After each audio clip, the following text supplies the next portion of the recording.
Juan, ¿cómo andás? ¿Qué haces, Luis? Acá, peleándola. ¿Contra qué peleas más? Bueno, yo todos los días voy a 2 o 3 comedores, ¿no? Pongo mi barbijo, me lavo las manos y voy a dar una mano, que es una tarea exceptuada, digamos, que se puede ir. Hoy anduve por La Matanza, ayer estuve en Mercedes y Luján, estuve por San Martín.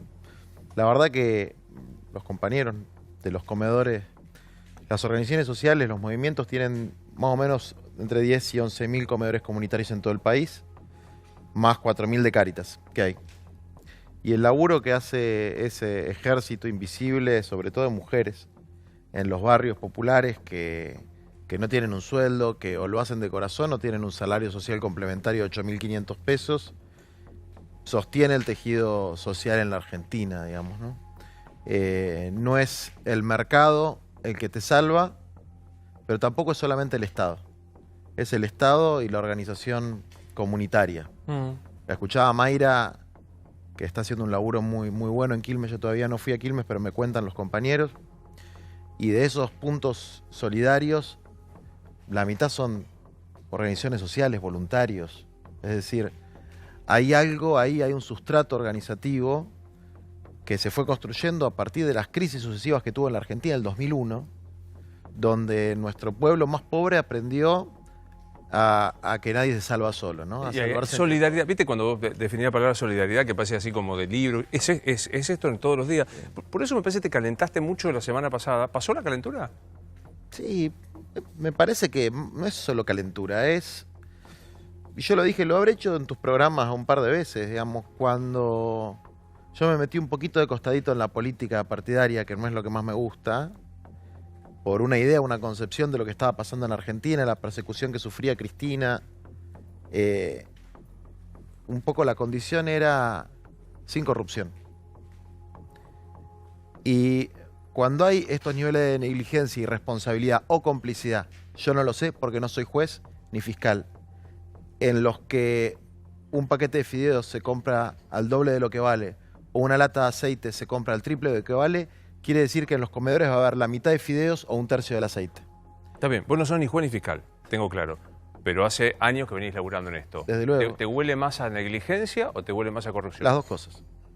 Es decir, hay elementos estructurales de corrupción porque no es que se está comprando más caro ahora, siempre se compró más caro. Ahora se pasaron de rosca, pero siempre se compró más caro. Y siempre se compró unas cuevas donde hay un tipo que tiene un teléfono, es un bolsero, entonces compra un poquito de aceite por allá, un poquito de fideos por acá, se mete en la licitación donde ninguna empresa más o menos seria quiere participar porque le pagan a 6 meses, porque está todo el mundo entongado. Y hay una cuestión estructural ahí, donde hay tipos que vienen del año del loro, currando con eso. ¿Este Luzardi? ¿Cuál es Luzardi? ¿No? El grupo L. El grupo L que... Eso es del lado de los empresarios y del lado de los funcionarios y de los administrativos que hay ahí. Digamos, esto pasó en la administración anterior, pasó en la anterior de la anterior. ¿Por qué? Porque ahí viene el elemento de negligencia. Porque nadie se calienta demasiado por qué pasa después que compraste los fideos, llega un depósito en Florida Oeste y cómo llega el camión a Tucumán o el camión con la yerba que vino de Misiones vuelve a Misiones. ¿Se entiende? Compramos yerba en Misiones, llega un depósito en Florida Oeste y vuelve a Misiones. Bueno, entonces, en el siglo XXI, Internet, logística, Uber, tendríamos que inventar algo un poco más inteligente. Algo más fácil. Bueno, se ve. compramos el aceite a 150 mangos y yo hablo con la gente de AGD, con Acevedo, etcétera, y lo venden a 51 masiva. Pero vos dijiste algo de decir, esto viene de antes. No tengo más remedio que poner nombre y apellido. Lo que pasó con Arroyo, ¿pasó antes con Stanley? Sí. Así es. Comprar por encima del precio de mercado pasó con Stanley. Y pasó ahora con Arroyo también. Digamos, y en los dos casos está mal. Ahora hubo una diferencia, que es había un decreto que permitía un mecanismo de compra más ágil y eso generó, claro, primero, que haya más visibilidad. Segundo, que hay algunos periodistas, y está bien, que están más atentos a este gobierno de lo que estaban en el gobierno anterior.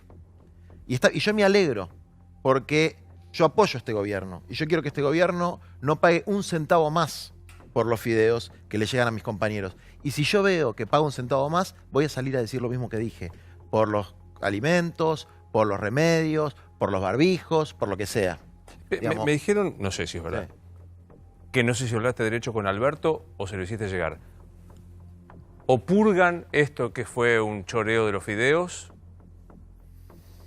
voy a tratar de utilizar un término, o puteo en colores y salgo a decir lo que pasó. En el gobierno saben que esa es la posición mía y colectivamente de mi espacio, digamos, que nosotros vamos a decir lo que nos parece que está bien y lo que nos parece que está mal. No es una amenaza, es simple. Y aparte Alberto, me gustó porque reaccionó rápido. Ojalá Larreta hubiese hecho lo mismo con el que compró los barbijos a 3.000 pesos, digamos. Alberto reaccionó rápido.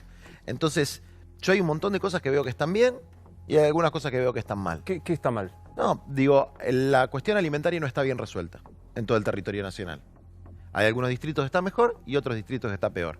Yo recorro los comedores y hay algunos comedores que no tienen mercadería. Entonces, si no tienen mercadería para cocinar, hoy en La Matanza había 600 personas en Nueva Celina, en un comedor, haciendo gola, y no tenían ni garrafa, no tenían cocina, digamos, y las compañías están haciendo un esfuerzo extraordinario. Y ahí, la verdad, lo voy a decir francamente, el intendente parece que no se calienta demasiado por lo que pasa en esos comedores. Después voy a otro lugar como Mercedes o Moreno y veo a los intendentes ahí recorriendo. Es mi percepción, puedo estar equivocado, pero mi percepción es que tendría que haber un lineamiento mucho más claro de que no puede faltar la comida. Es decir, hoy los comedores comunitarios están a tope. Pongámoslo derecho, viejo. ¿Daniel Arroyo es un buen ministro de Desarrollo? Daniel Arroyo acaba de empezar. Para evaluarlo hay que esperar. Yo creo que es un buen tipo. Y yo creo que tiene buena leche. Hay cosas que yo he cuestionado, como la forma un poco tecnocrática en la que se implementan algunos programas, digamos, que vuelve a pasar con la IFE. Digamos, hay una mentalidad... El ingreso de familiar extraordinario. Claro, hay una mentalidad clase mediera. Entonces, todo el mundo tiene internet, todo el mundo puede hacer la clave. Bueno, no es así. ¿Sabes Hay un montón de gente que no puede. Lo mismo pasa con temas educativos. Sí, o los viejos, los bancos. Exactamente. Entonces, ¿por qué? Porque el Estado durante... Bueno, hubo tierra arrasada. A ver, yo a veces hago críticas y digo, menos mal que no está Macri. Menos mal que no está Macri. Esto sería Brasil, que es catastrófica la cuestión. Y acá todavía no llegamos al invierno. Digamos, no es joda esto. Vos escuchabas recién a tu colega que decía 30.000 muertos. ¿Vos te imaginás 30.000 muertos acá? ¿Vos te imaginás que se colapsan los respiradores en el hospital y vas con tu abuelo y te dicen no, que se muera porque no tengo respirador? Entonces esto no es joda. Hay que garantizar el morfi para todo el mundo, el alimento tiene que llegar y eso es responsabilidad de Daniel Arroyo, de cada municipio y de cada gobernador, y el que no garantice el alimento para su distrito, para su provincia o para el país, y bueno, hermano, no sabes laburar. Yo le preguntaba, eso hay que garantizarlo. Sí. Y hay que garantizar la atención sanitaria y claramente el tema del distanciamiento social y la cuarentena, porque si nosotros se nos va la curva para arriba en el invierno, no te alcanzan los respiradores. No, Mercedes hablaba con el intendente, que es un pibe bárbaro, me decía 25 respiradores, en Pilar 32. Y sí, se te enferman misma. 33. No, claro. ¿Qué haces? ¿Lo dejas afuera? Yo le preguntaba recién a Mayra Mendoza, ¿qué clima hay? ¿Qué sustrato hay? En los territorios donde vos recorres también, ¿qué hay? Porque la verdad que los dejás en casa. Muchos no cobran un mango porque laburan al día. El IFE, el ingreso les cuesta. ¿Qué clima hay? No, mira, la gente tiene mucho aguante y cuando la gente, por lo menos los más humildes, ven que el gobierno se calienta por ellos, aunque la pifien alguna cosa, acompaña. Yo veo que hay, salvo los pibitos que salen un poco, porque no se puede estar en una casa de 2x2 con 5 pibes metido 24 horas, es imposible, es de cumplimiento imposible. Pero la gente se recontra cuida, hay una cuestión de cuidar a los abuelos, porque todo el mundo sabe que cuando se flexibilice un poco y el albañil vuelva al laburo, claro, la señora que trabaja en casa de familia vuelva al laburo, el cartonero vuelva al laburo, el pibe, el joven va a traer el bicho y que hay que cuidar mucho para que el abuelo no se enferme, porque hay conciencia de que el que se muere es el abuelo. Entonces yo veo que hay mucho cumplimiento, mucha conciencia, más que en amigos míos de clase media alta, de la infancia, que viste, están acostumbrados a hacer su capricho y a no respetar ninguna norma. Entonces ahora están como, se sienten mal, ¿viste? De que no pueden hacer lo que se les canta. ¿Qué es esto que no puedo? Porque además, vos pensás que la libertad ambulatoria, por ejemplo, nadie puede viajar afuera del país. Bueno, es una restricción a la libertad ambulatoria. Ahora, hay gente que lo sufrió mucho tiempo. Los migrantes que querían subir de México a Estados Unidos o los de África que querían cruzar el Mediterráneo. Ahora hay como una socialización de digamos, las carencias de libertad, de la falta de libertad que sufrían los sectores populares durante mucho tiempo. Hay cosas que están creando una nueva conciencia, espero yo que creen una nueva conciencia. Digamos, hay 10 millones de argentinos que le fueron a pedir al Estado un plan social, un subsidio. Me quedó claro el concepto porque digo, está bueno que lo ratifiques. Para vos, con Macri sería una tragedia, pues si no, cuando vos haces una crítica parece que estás, viste que en esta cosa binaria que tenemos, decís blanco, recurrís al otro. Tengo claro lo que vos pensás. Los otros días alguien de un movimiento social me dijo, el gobierno de Alberto Fernández es peronista, pero demasiado de Recoleta. Un poquito hay de eso. ¿Qué querés que te diga? Un poquito hay. Pero, insisto, son los buenos de Recoleta. Son los de Recoleta que se calientan por lo de Villa 31. Por ahí no entienden todo, por ahí no conocen cómo funciona el sistema cloacal de la villa, no entienden que es un atmosférico, que por ahí se tapan las cloacas, no entienden que el viejito no tiene un cuarto solo para él o que no funciona internet en todas las manzanas, pero por lo menos se preocupan por el otro. Después hay otra parte de Recoleta que al otro lo mira de arriba, lo mira con asquito, lo maltrata. Desde luego, yo quisiera que sea un poco más marrón, no tan blanco el gabinete. Me gustaría eso. Yo creo que tiene que haber un protagonismo más grande de los sectores populares, de los más pobres, de los trabajadores en las decisiones que se toman en el país, porque creo que hay una sabiduría ahí en el pueblo que no está en los centros, ¿no? Es una sabiduría de las periferias. Pero son la mayoría los buenos de Recoleta. Y yo creo que esto es un momento donde hay un mensaje. La naturaleza, Dios para el que cree, nos está dando un mensaje. Digamos, hay que parar la pelota, hay que frenar este ritmo frenético de vida que tenemos, hay que pensar si tenemos que estar todos acá amuchados en Capital, en Córdoba, si no es tiempo de pensar en una distribución distinta de la población. Me la vas a tirar afuera como siempre, como cada vez que te hago una nota. ¿Estás hablando con el Papa? Mandó una carta al Papa, muy linda, a los movimientos populares, la mandó el día de Pascua. Así que nos habló, me habló a mí también, porque soy parte de eso. ¿Te habló, te habló? No, me habló por carta, la misma carta que le mandó. Estás hablando con el Papa igual. Y el Papa en la carta hablaba de algo que a mí me parece fundamental. Él dijo dos cosas en estos días. Dijo muchas, pero dos que tienen que ver con lo social. Habló del salario social universal. Hay que meterse eso en la cabeza. Si hay 10 millones de argentinos que necesitan recurrir al Estado en una situación de estas características, porque no tienen empleo en relación de dependencia, porque no tienen propiedad, es decir, que están en una situación de pobreza, aunque a veces no lo asume, un sector de clase media baja, tiene que haber un salario universal que le garantice a todo el mundo la comida y el abrigo, mínimo. Y él habló también del tema de la deuda, la condonación de la deuda, las quitas en la deuda. Y yo estuve viendo un poco lo que planteó el gobierno, que es bastante generoso, bastante más generoso de lo que a mí me hubiese gustado. La propuesta que hizo al... Sí.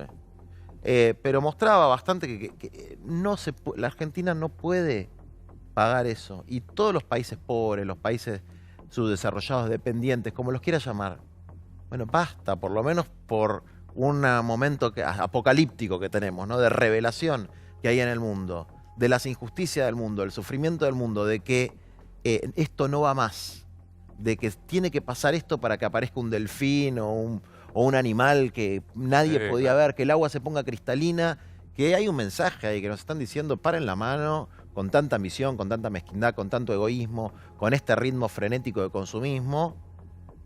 Y eso tiene que ver sobre todo con parar la mano, con sacarle a los que menos tienen y empezar a reconocer un poco más la dignidad humana y de que todos tenemos derecho a gozar de las mismas cosas. El impuesto a los ricos para vos está. A ver, el impuesto, hay un tema también, viste, a los que les gusta el mundo, se olvidaron del capítulo impositivo. Les gusta el primer mundo, menos para pagar impuestos, porque en la Argentina el impuesto a la riqueza es el 0.3 del PBI. En Francia es el 4%. Lo mismo en Canadá, lo mismo en Inglaterra. En Dinamarca los impuestos a la renta personal son del 52%.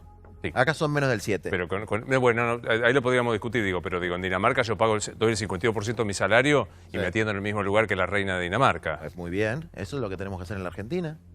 Hacia eso tenemos que ir. Pero te digo, acá nos embocan cada vez más impuestos y te atendés cada vez en peores lugares. Bueno, pero eso es lo que está mal es que los lugares estén mal, no que los que tienen pongan Obvio. un poco. Ahora, yo te estoy hablando de que con esto apenas vamos a compensar un poco de la desigualdad que va a aumentar con el coronavirus.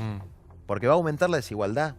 Porque el que tiene capacidad de renta, de especulación financiera, de ese tipo de cuestiones, no pierde, nunca pierde, no perdió con Macri, no va a perder ahora. Entonces, es una cosa absolutamente necesaria para mantener algún nivel de armonía social, y es muy poquito. A ver, si a mí me tocara, pero yo se lo aplico el triple. Es muy poquito. Y es para los que tienen, es el 0.1% de la población argentina. Sí, 12.000, parece que son 12.000 contribuyentes. Personas que tienen más de 100 millones de dólares. Mira, si tenés 100 millones de dólares, tener 99 millones de dólares no te va a cambiar nada. No vas a ser más feliz o menos feliz. No te va a cambiar nada. Y hay gente que le va a cambiar la vida. Entonces, esas son cosas que va a haber que empezar a entender, digamos, ¿no? Juan, ¿del gobierno de Alberto un gobierno socialista? No sé caracterizarlo todavía. Es un gobierno No que sé trata... caracterizarlo todavía. No, porque tuvo muy poco tiempo y pasó lo del coronavirus. Es un gobierno que ha cambiado las prioridades y ha puesto a la persona, al ser humano, por encima del mercado en la escala de prioridades. Y eso yo lo veo y lo valoro. No, ¿sabes por qué te lo pregunto? Porque viste que él dijo, los otros días, se van a enojar los peronistas, pero yo me siento un socialdemócrata. Creo que Fontevecchia que le dijo esto. ¿Es un gobierno socialdemócrata? Bueno, sí, tan poco tiempo, pero orejealo. Es que la socialdemocracia danesa y la socialdemocracia, si se quiere, Española. son dos cosas totalmente distintas. Así que yo prefiero que se llame como la danesa. Sí, sí. Entonces, el PSOE de España tiene que ver con los... Hay socialdemócratas neoliberales y hay socialdemócratas que plantean una cuestión de redistribución, de garantizar derechos, de un equilibrio más de la riqueza, digamos. Ahora, espero que vaya por ese camino, digamos, espero que haya menos doble vara. Es decir, mira, para despedir gente en medio de la crisis no necesitas sacar ninguna ley. La despedís y punto. Ahora, para cobrarle un puntito más a alguien que tiene 100 millones de dólares, tenés que hacer una ley. Parece que sos, no sé, Marx, Mao y el Che Guevara al mismo tiempo, por pedir algo que se hizo en todos los países del mundo en los momentos de crisis. Me estabas contando lo que te dice el Papa por teléfono. Te decía de las cartas que manda el Papa y de lo que él está planteando, y por lo menos cómo lo siento yo, digamos, que hay un llamado a una conversión, ¿no? Pero no religiosa, ¿no? Una conversión humanista, ecológica, que vuelva a poner a la naturaleza y al ser humano en el centro y saque esta ambición por acumular y acumular y acumular, que nos hace mal, que nos lleva a la catástrofe, que hace que estemos todos metidos acá, en capital, en el conurbano, algunos porque no tienen otra posibilidad, pero tampoco tenemos un horizonte de futuro. Y es una cosa loca. ¿Estamos esperando a que se levante la cuarentena para que todo siga igual? Ahora vuelvo a eso porque, insisto, me parece que vos sos un testigo. Se puede estar o no de acuerdo con vos, pero nadie te puede discutir el pergamino estar en el lugar, que eso no es menor, ¿no? Ahora vuelvo a esto. Pero me queda pensando porque vos sos un tipo religioso. Yo sí. ¿Y qué vuelta le encontrás con tu religiosidad a lo que está pasando? Digo, viste que hay, algunos dicen esto es un castigo divino, otros dicen un invento científico. Pensando en tu creencia en Dios y en ser católico, apostólico, romano, ¿por qué el coronavirus? Mira, yo creo mucho en la percepción tan especial que tienen los pobres, los pueblos pobres y los humildes.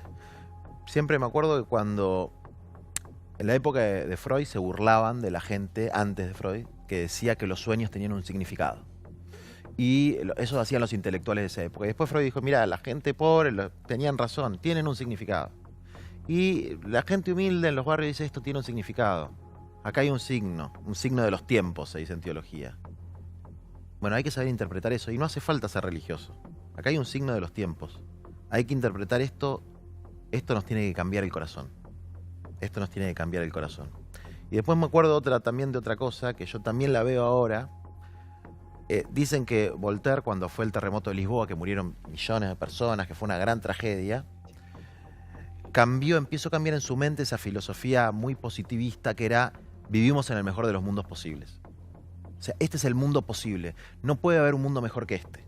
Y a partir de estas tragedias empieza la idea de, bueno, un mundo mejor es posible. Y la empieza a creer. la gente. A partir de esto podemos reconstruir un mundo mejor, un mundo más justo. Yo pateo para ese lado, para que salgamos de esto y reconstruyamos un mundo mejor, que la gente pueda ser más feliz y tener vidas más plenas y no tan atados a la necesidad de consumo, a la aglomeración, al ritmo frenético de producción y consumo al servicio de una élite, de una minoría, y que cuando aparece algo de esto no tenemos el sistema de salud que tenemos que tener, ni acá ni en Estados Unidos. ¿Seguís hablando con Cristina? Sí, hablo, cada tanto hablo, sí. ¿Y? Y yo la quiero mucho y algunas cosas estoy de acuerdo y otras no, digamos, ¿no? Valoro mucho lo que hizo cuando te decía, menos mal que no lo tenemos a Macri, solamente por su capacidad estratégica para construir el frente de todos y habernos ayudado a sacar a Macri, solamente por eso yo ya la tengo en el corazón, porque sé que hubiésemos sufrido con Macri. Y ella tiene gran parte del mérito de que hoy tengamos un presidente que puede tener un montón de errores, que puede tener gente que a mí me guste más o menos en el gabinete, pero que se está poniendo el tema al hombro y lo está tratando de pasar con el menor nivel de sufrimiento. ¿Quién es el que más te gusta del gabinete? Digamos así, acá sí, acá... No sé, no soy muy fan del gabinete, pero creo que cambiaron las prioridades, creo que es un gobierno donde el Ejecutivo está planteando un rumbo de buena leche, y después cuando pase esto, porque esta tormenta va a pasar, no sé cuándo, va a ser difícil, falta el invierno, yo creo que la vamos a pasar mal, que esto no es joda y que hay que ser conscientes de que va a ser muy difícil.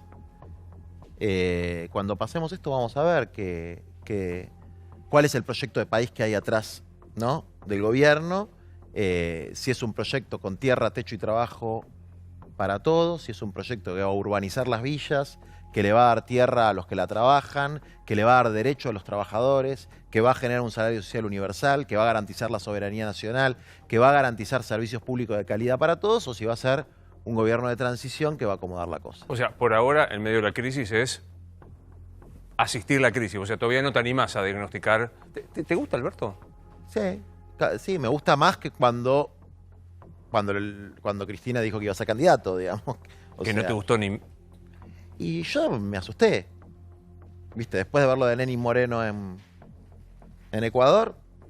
Y la verdad que lo fui conociendo un poco más y veo que se preocupa por las mismas cosas que nos preocupamos nosotros, pero desde una óptica distinta. Está claro. Digamos, ¿no? Desde una óptica distinta. ¿Qué sé yo? Yo veo que hay cosas... El Estado es bobo con algunas cuestiones. Que el Estado no puede comprar fideos, aceite, azúcar y tomate, o que lo compre el triple de lo que eso lo compro no yo. es bobo. Eso, la verdad, como vos decís, hay que ser muy bobo. O chorro. Sí, pero, viste, hay una combinación. Entonces, a ver... O sea, ¿hay bobos y chorros? Sí, y eso es estructural. Es estructural. Porque la licitación se hace mal, que esto... Hermano, son fideos, estamos en medio de una emergencia sanitaria. No puedes llamar a las 5 empresas más grandes de cada cosa, hacerle un cupito a las pymes y comprar y mañana que esté. Bueno, no está. Dame un toque. Te decía que lo estás conociendo más, Alberto, y lo estás mirando con atención. ¿Qué tiene que hacer para que te enamores de Alberto Fernández? No, tiene que hacer demasiado. No. Tiene que hacer 1 millón de viviendas, arreglar todos los barrios. Hay 4.400 barrios populares, hay que ponerle agua, luz, cloaca, asfalto. O sea, para mí, a mí con ni el chamullo, ni la guitarrita, ni Dylan. Yo quiero ver las cosas concretas. Upa, ni el chamullo, ni la guitarra, ni Dylan. Sí, después veo cosas concretas. Por ejemplo, mira, Bérgamo, vos que sos Tano. Sí. En Bérgamo murió cualquier cantidad de gente porque el gobernador se dejó presionar por los industriales, que lo apretaban para que no haga cuarentena, y se infectaron todos los obreros. Alberto eso no lo está permitiendo. Yo sé que tiene mucha presión de algunos sectores del poder económico para que flexibilice mucho más la cuarentena. Y con eso se está plantando. Entonces, esas son cosas que yo veo muy bien. Y me doy cuenta y además lo hace inteligentemente, digamos, ¿no? Ahora, para mí, la Argentina ya venía de una catástrofe social. O sea, Macri se fue con, según ellos, el 35% de pobreza, yo creo que alrededor del 40%, ¿no? Más o menos lo mismo. Y ahora debemos estar en el 50%. Hoy debemos estar en el 50%. Y de ese 50%, una porción muy grande de gente que no tiene nada de nada. De gente que comparte una habitación, 5 o 6 personas. No va. Ese sistema no va. Entonces, hasta que eso no cambie, yo no me enamoro de nada. No te enamoras. Hasta que no cambie que los miles de pequeños productores rurales que pagan un alquiler leonino, que son los que producen la fruta y la verdura, tengan su propio pedacito de tierra, a mí no me enamora nada. Y lo que me enamora a mí, ¿sabes qué son?